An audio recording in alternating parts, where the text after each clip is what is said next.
Hello YouTube family, कैसे हैं आप सब। आई होप आप सब बहुत बढ़िया होंगे, स्वस्थ होंगे और एकदम मस्त होंगे। फ्रेंड्स, आज हम बात करने वाले हैं कि toxic family member, toxic parents, toxic रिश्ते, टॉक्सिक लोग, इन लोगों के बीच में हम रहे कैसे, कि जिससे उस टॉक्सिसिटी का असर हमारे ऊपर ना हो, हमारे मेंटल हेल्थ सही रहे, हमारी ज़िंदगी सही से चलती रहे।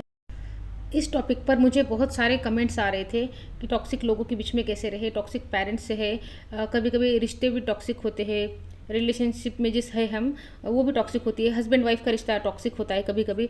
तो काफ़ी सारे कमेंट आ रहे थे। और कमेंट भले ही मतलब ऐसा है कि सवाल कुछ लोग करते हैं, लेकिन ये जो प्रॉब्लम है ना फ्रेंड्स, ये बहुत लोगों की प्रॉब्लम है। तो पहले बात करते हैं कि पेरेंट्स ही टॉक्सिक है तो अब क्या किया जाए। तो फ्रेंड्स देखो, हमारे इंडिया में ना कुछ पेरेंट्स तो ऐसे हैं कि मतलब बहुत अच्छे हैं, जान छिड़कते हैं बच्चों पर, फ्रीडम देते हैं, सब कुछ है। लेकिन उस उन्हीं में से ना कुछ पेरेंट्स ऐसे भी हैं जो बहुत ज़्यादा टॉक्सिक होते हैं, नार्सिसिस्ट होते हैं, कंट्रोलिंग होते हैं। और 20 से 25% पेरेंट्स ऐसे हैं फ्रेंड्स, शायद इससे ज़्यादा भी होंगे, मैं एवरेज बता रही हूँ। इंडिया में तो है, इंडिया के बाहर का मुझे पता नहीं। इंडिया में ऐसे पेरेंट्स हैं जो बहुत ज़्यादा टॉक्सिक है। बच्चे मन ही मन उनसे नफरत कर रहे होते हैं, लेकिन वो बोलते नहीं हैं, बच्चे दिल में ही दबा के रखते हैं। क्योंकि हमारी इंडिया में माँ बाप के लिए कुछ बोलना बहुत बड़ी बात हो जाती है। मतलब हम हमारे दिल में कुछ भी थोड़ा सा बुरा आ जाता है ना माँ बाप के लिए, तो हमको ना एक गिल्ट होता है कि जैसे कि हमारे इंडिया में कहा जाता है कि माँ बाप भगवान का रूप होते हैं, माँ बाप से बदतमीजी कर रहा है। मतलब माँ बाप को थोड़ा सा भी अगर हम कुछ एक बोल देते हैं तो वहाँ पर हमको ही मतलब बुरा कहा जाता है। तो ये कंडीशनिंग होती है। तो इसके अलग अगर हम शिकायत करते हैं मतलब माँ बाप को लेकर कि प्रॉब्लम तो है, लेकिन अगर हम उसको जता देते हैं, बोल देते हैं, तो कैसा है, माँ बाप के लिए ऐसे बोलता है, माँ बाप भगवान का रूप होते हैं, माँ बाप अच्छे के लिए ही करते हैं बच्चे के, ये सारी चीज़ें हो जाती है। तो कहीं ना कहीं फिर हमारे ही अंदर गिल्ट आने लगता है। थोड़ा भी अगर हम माँ बाप के लिए गलत सोच ले तो हम गिल्ट से भर जाते हैं और हम इन्हीं चीज़ों में जगल करते रहते हैं। फ्रेंड्स, ये कंडीशन बहुत सारे बच्चों की है। बच्चे भी, छोटे बच्चे होते हैं तब तो उनको कुछ समझ में आता नहीं है, लेकिन टीनेज में बच्चे आते हैं, फिर शादियाँ हो जाती है, लड़का है लड़की है, कोई मैटर नहीं, दोनों को ये जो सिचुएशन है ना फेस करनी पड़ती है। तो फ्रेंड्स, अगर आपके साथ ये प्रॉब्लम है तो देखो, सबसे पहला सोल्यूशन तो होता है कि थोड़ा सा डिस्टेंस हमको मेंटेन करना है, थोड़ा सा उनसे दूर चले जाना है। भले ही आप सारी जिम्मेदारियां निभाओ, सब करो, लेकिन थोड़ा सा हमको उनसे दूर हो जाना है, ताकि हमारा जो मेंटल पीस है ना वो बरकरार रहे। नहीं तो हम वही फंसे रहेंगे ना, तो रोज़ रोज़ वही होना है। मतलब हम उसमें से मूव ऑन कर ही नहीं सकते, रोज़ वही मतलब कुछ ना कुछ सामने आएगा। तो सबसे बेस्ट ये है कि थोड़ी सी दूरी बना ली जाए। लेकिन अगर ऐसा है कि हम कुछ रिश्ते ऐसे होते हैं जिनको हम छोड़ नहीं सकते, त्याग नहीं सकते, उन्हीं के बीच में हमको रहना होता है, तो वहाँ पर अब हम क्या किया जाए। लेकिन सबसे बेस्ट सोल्यूशन है फ्रेंड्स कि थोड़ी सी दूरी बना ली जाए। लेकिन अगर नहीं हो पा रहा है, वहीं पर हमको रहना है, तो उसके लिए ये सोल्यूशन है कि हम उनसे मानसिक दूरी बना ले, हम उनसे डिटैच हो जाए। ये एक दिन में नहीं होगा, आपको धीरे धीरे करना होगा, इसकी प्रैक्टिस करनी होगी। ये एक जर्नी है, ऐसा नहीं है कि आज आपने सुन लिया मुझसे और आप कल से ये करने लग गए। आपको धीरे धीरे करके दूर होना है, क्योंकि आसान नहीं होता है। मतलब रिश्ते हैं, इमोशन जुड़े होते हैं, तो डिटैच होना आसान नहीं होता, लेकिन हो जाता है। और ये आपको करना ही पड़ेगा, आपके मेंटल पीस के लिए, आपके आने वाली ज़िंदगी के लिए। आपके बच्चे हैं तो बच्चों के लिए, क्योंकि अगर आप उन्हीं चीज़ों में उलझे रहोगे तो आप उनको भी क्या आप परवरिश दोगे, उनको भी क्या सीख दोगे, उनको क्या संस्कार दोगे। आपका दिमाग इन्हीं बातों में उलझा रहेगा, आप खुद ही परेशान रहोगे। और जब घर में का जो माहौल होता है ना वो टॉक्सिक होता है, तो बच्चों पर भी उसका बहुत बुरा असर होता है। हमको ये समझ में नहीं आता, लेकिन बच्चे हर चीज़ ऑब्जर्व कर रहे होते हैं फ्रेंड्स, हर चीज़ का असर उन पर होता है। तो हमारे अगर छोटे बच्चे हैं तो हमको बहुत ज़रूरी है कि हम जो टॉक्सिक लोग हैं उनसे मानसिक दूरी बना ले। हम उनसे ज़्यादा नहीं उलझे, ज़्यादा मतलब बस काम से काम हमको रखना है, हाय हेलो नमस्ते करना है, काम जो ज़रूरी है वो करना है, जो जिम्मेदारी पूरी करनी है वो करनी है, लेकिन डिटैच होकर करनी है। कुछ भी हमारे मेंटल हेल्थ के कॉस्ट पर नहीं होना चाहिए, हमारी भी और हमारे बच्चों की भी। क्योंकि जब हमारी मेंटल हेल्थ ख़राब हो जाती है फ्रेंड्स, तो ध्यान रखना, ये हमसे ज़िंदगी में सब कुछ छीन लेगी। तो हमारी मेंटल हेल्थ हमारी प्रायोरिटी होनी चाहिए। तो सबसे पहले तो ये करो कि आपको यहाँ पर हीलिंग की ज़रूरत है, क्योंकि बचपन से आज तक आपने जो भी कुछ सहा है, जो भी कुछ झेला है ना, ये ज़ख्म आपके दिल पर, आपके सबकॉन्शियस माइंड पर है। तो आपको हीलिंग की बहुत ज़रूरत है। तो आप कुछ दिनों तक तो ये करें कि एक शांत जगह ढूंढे जहाँ पर आपको कोई डिस्टर्ब ना करे, और वहाँ पर बैठ जाए और 2-3 लंबी गहरी सांसें लो। और उसके बाद खुद एक्सेप्ट करो। एक्सेप्ट करना बहुत ज़रूरी होता है, क्योंकि हम एक्सेप्ट मतलब बोलते तो है लोगों को, लेकिन अंदर हम एक्सेप्ट नहीं कर पाते। तो हमको ना एक्सेप्ट करना है कि हाँ, मेरे पेरेंट्स टॉक्सिक है, जो जो भी उन्होंने आपके साथ में गलत किया है, हाँ उन्होंने गलत किया है, हाँ ऐसे हुआ है, ये सब आपको एक्सेप्ट करना है आपके मन के अंदर।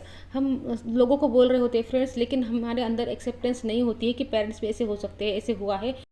हमारी जो कंडीशनिंग है उस हिसाब से हमारा मन ये एक्सेप्ट नहीं करता। तो आपको यहाँ पर ये एक्सेप्ट करना होगा। कई दिनों तक आपको खुद को बोलना होगा कि ये हुआ है, ये जो है ये मेरी सिचुएशन है, लेकिन अब मुझे इसमें से बाहर निकलना है। जब तक आप एक्सेप्ट नहीं करोगे कि कुछ सिचुएशन आपकी ऐसी है या कुछ प्रॉब्लम है, आप उसका सोल्यूशन कैसे ढूंढोगे। तो आपको एक्सेप्ट करना है और अब डिसाइड करना है कि अब आपको इसमें से बाहर निकलना है। अब आपको इन चीज़ों को छोड़ना है, आपको मूव ऑन करना है। क्योंकि अगर जब तक हम चीज़ों को छोड़ेंगे नहीं, मूव ऑन करेंगे नहीं, तब तक आगे हमारे ज़िंदगी में किसी भी अच्छी चीज़ के लिए जगह नहीं बनेगी। हमको छोड़ना होगा जो हमारे अंदर भरा होता है ना, हमको उसको छोड़ना होता है। तभी हमारे ज़िंदगी में हम नई अच्छी चीज़ें अट्रैक्ट कर पाते हैं। अगर ग्लास पूरा भरा हुआ होगा फ्रेंड्स, उसमें पानी डालने के लिए जगह ही नहीं होगी, तो हम पानी उसमें कैसे डालेंगे। हमको पहले पानी का जो ग्लास है ना वो खाली करना पड़ेगा। तो आपके अंदर जो जो भी है ना, जैसे आप एक्सेप्टेंस लाते हो ना, तो आप हल्का महसूस करने लगोगे। और अब आपको उनको माफ़ करना होगा। आपने सब एक्सेप्ट कर लिया, अब आप उनको माफ़ कर दो। माफ़ करना बहुत ज़रूरी है आपकी हीलिंग के लिए। जब तक आप उनको माफ़ नहीं करोगे तो आपके मन के ऊपर बहुत बड़ा बैगेज रहेगा और ज़्यादा बोझा लेकर हम ज़्यादा आगे तक नहीं जा सकते। तो हमारी मेंटल हेल्थ के लिए, हमारी हीलिंग के लिए बहुत ज़रूरी है कि उन्होंने हमारे साथ कितना भी गलत किया है ना, तो हमको उनको माफ़ करना है और दिल से माफ़ करना है। जाकर माफ़ नहीं करना, बस मन से माफ़ कर देना है, छोड़ देना है, चीज़ों को लेट गो करना है। जो जो किया, जो हुआ वो हुआ। हो सकता है कि मेरे कुछ लोग ना फ्रेंड्स हमारे कार्मिक भी होते हैं, कि हमने भी उनके साथ कभी ना कभी किसी न किसी जन्म में कुछ गलत किया होगा, तो उसी की वसूली करने वो आए हुए होते हैं। और अगर हम भी उसी में उलझे रहते हैं ना, मतलब अभी हमारे साथ गलत कर रहे हैं, फिर अगले जन्म में हम उनके साथ में करेंगे, तो ये जो साइकिल है, ये जो चक्र है ना, चलता रहेगा। अगर हम उनको माफ़ कर देते हैं, ये चक्र यही तोड़ देते हैं, तो यहीं पर ही हमारा और उनका जो कार्मिक जो बंधन होता है ना, वो ख़त्म हो जाता है हमारी तरफ से, जब हमने उनको माफ़ कर दिया होता है ना। और साथ में उनसे भी माफ़ी मांग ली होती है।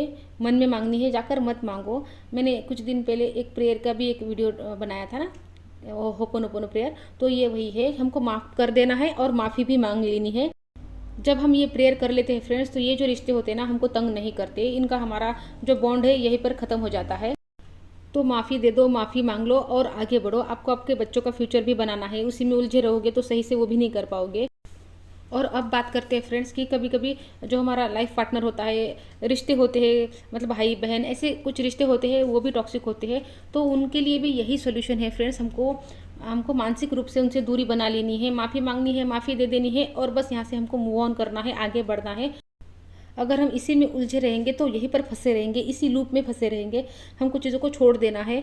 अगर हम मतलब ऐसा उनसे दूर नहीं जा सकते, डिस्टेंस मेंटेन नहीं कर सकते, तो हमको मानसिक दूरी बनाना, यही हमारे पास सोल्यूशन है। कई बार ऐसा होता है कि लाइफ पार्टनर टॉक्सिक होता है, उसको छोड़ भी नहीं सकते, बच्चे हैं, सिचुएशन ऐसी होती है, तो यहाँ पर भी आप डिटैच हो जाइए। आपको हर्ट होना बंद हो जाना चाहिए उनकी हरकतों से। आपको आपके माइंड में ये क्लियर कट रखना है कि आप ये क्यों कर रहे हो, आपके बच्चों के लिए, उनके फ्यूचर के लिए, जो भी सिचुएशन है, बस मुझे उसके लिए ये करना है, और बस मुझे अब उस इंसान से मानसिक दूरी बनानी है। अब जैसे कि मैंने कहा कि एक बार में नहीं होता, धीरे धीरे होता है। रिश्ता होता है, इमोशन जुड़े होते हैं, तो एक बार में नहीं होता ऐसे बटन दबाया और हो गया। आपको टाइम लगेगा थोड़ा सा, लेकिन हो जाएगा। और फ्रेंड्स कई बार ऐसा होता है कि जब हम इसे लेट गो कर देते हैं, उनको माफ़ कर देते हैं, माफ़ी मांग लेते हैं, और मतलब जब ये जो लेट गो होता है ना, इसमें भी बहुत ताकत होती है। तो हम जैसे ये चीज़ करते हैं तो रिश्ते भी ठीक होने लगते हैं, रिश्ते भी हमको तंग करना बंद कर देते हैं, रिश्ते सुधरने लगते हैं। जब हम लेट गो कर देते हैं, माफ़ी मांग लेते हैं, माफ़ कर देते हैं, तो हमारी भी हीलिंग होती है और हमारे रिश्ते भी हील होने लगते हैं। अगर आप रिश्ते सुधारना चाहते हैं तब भी ये ठीक है, नहीं सुधारना चाहते हैं तो अपनी अपनी लाइफ पर हम फोकस भी कर सकते हैं। और फ्रेंड्स यही हमको करना होता है। ये जो रिश्ते होते हैं, नाते, जो भी हमको हमारा ये प्रारब्ध मिला होता है ना, हमारे कर्मों के हिसाब से हमको मिला होता है, हमको इसमें से ही कुछ ना कुछ बेस्ट करना होता है, ताकि हम अगला जो हमारा प्रारब्ध बने वो अच्छा बने। तो अगर हम इसी में उलझे रहेंगे, इसी लूप में फंसे रहेंगे, तो हमारा अगला प्रारब्ध भी बिल्कुल ऐसा ही होगा, इसी में पूरी ज़िंदगी निकल जाएगी। तो इसलिए बहुत ज़रूरी है कि आप सब पे से ध्यान हटा के अपने ऊपर लगाए, अपने बेटरमेंट के ऊपर, अपने चेतना के स्तर को ऊपर उठाने में, अपनी वाइब्रेशन को ऊपर उठाने में, इसमें पुरुषार्थ लगता है फ्रेंड्स। ये हमको करना होता है। तो करना यही है। रिश्ता कोई भी है, पेरेंट्स है, पार्टनर है, कोई सिबलिंग्स है, कोई भी है, बहुत टॉक्सिक है, छोड़ नहीं सकते, तो एक ही सोल्यूशन है कि आप उनसे मानसिक दूरी बना लीजिए। दूर अगर हो सकते हैं तो बहुत अच्छी बात है, नहीं तो यही करना पड़ेगा। तो फ्रेंड्स, आई होप वीडियो अच्छी लगी होंगी। अच्छी लगी है तो लाइक कर देना, चैनल पर नए आए हो चैनल को सब्सक्राइब कर देना। तो मिलती हूँ आपसे नेक्स्ट वीडियो में, तब तक के लिए अपना ध्यान रखना। Goodbye friends.